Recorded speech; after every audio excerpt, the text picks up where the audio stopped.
Hi guys, this is Crystal. I'm coming at you today with another video about hurricanes. Recently, a hurricane was supposed to hit my area. It was supposed to hit like on Friday, but nothing really happened at all. But I was still preparing for the hurricane, and this is hurricane season and other stuff.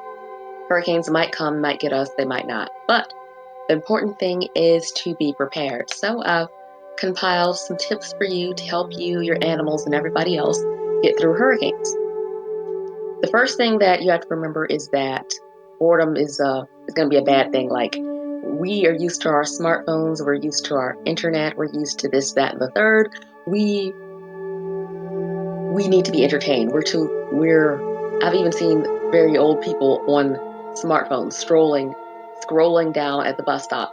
We just cannot be alone anymore with our own thoughts. It's to the point that people of all generations need to be entertained constantly. So, knowing that if the lights are out and the internet is out and blah, blah, blah, you're going to have to find another way to entertain yourself. So, I suggest going to the Dollar Tree, getting some books, word search thingies, magazines, whatever else. It's only $1 and you need something to keep yourself from going insane. When I was at the Dollar Tree, I picked up this magazine. They have other magazines.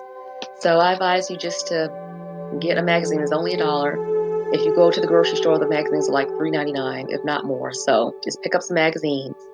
Also, another tip is just go to the library and get some books and some long novels and everything that you can really get into and really sink your teeth into during the hurricane. You can just put on like your flashlight, like a clip-on flashlight, read your book, and just relax. So that's one tip to keep boredom at bay. Third, I just want you all to have some canned foods and some prepackaged foods on hand, such as cookies, crackers. It's not the healthiest thing, but it will help you out in a pinch. Also, I have pets, and they are used to eating like rotisserie chicken, baked chicken, all that stuff like that. When you're unable to cook for them, I managed to get like some Swanson canned chicken and some other canned chicken so that they can still eat the kind of people food that they prefer, but I won't have to cook it if the lights and the power goes out.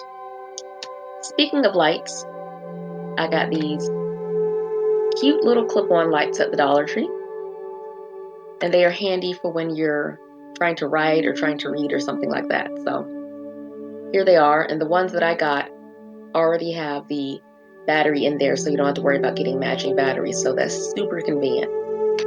And also, of course, Dollar Tree has other types of flashlights as well. They had this cute little one too. And of course, I've gotten some of the bigger ones from there too. So that's my suggestion to you about the lights. So you can at least read and try to have some semblance of a normal life until you're waiting for the workers to restore your power.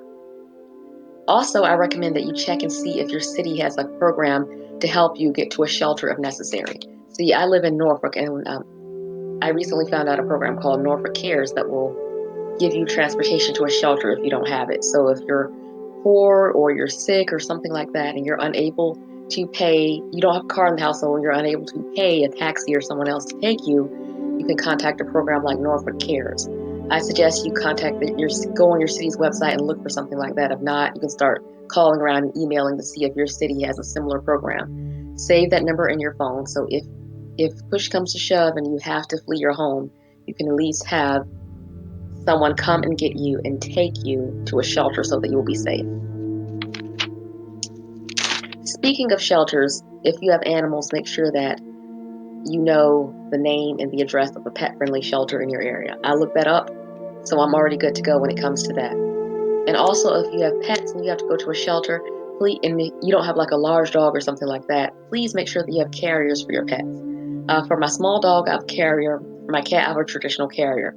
But I also have toads and other amphibians and other reptiles. So, of course, their setup is going to be too big to take. So, I just got some plastic containers and poked some holes in them using a soldering iron so that my animals can breathe. And these like mini cases that I can take with me. And here is one.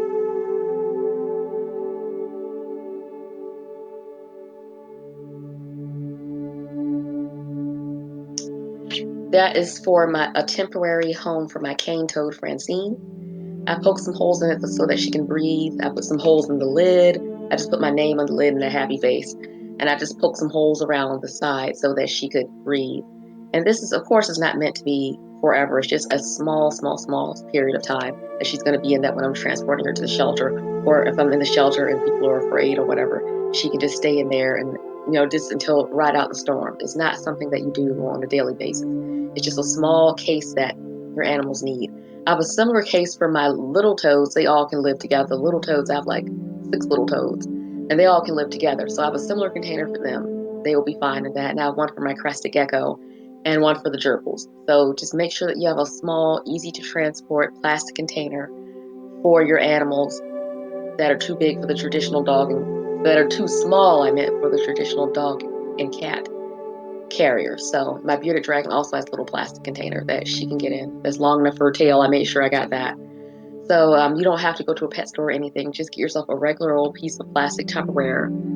I got this from, where did I get it from?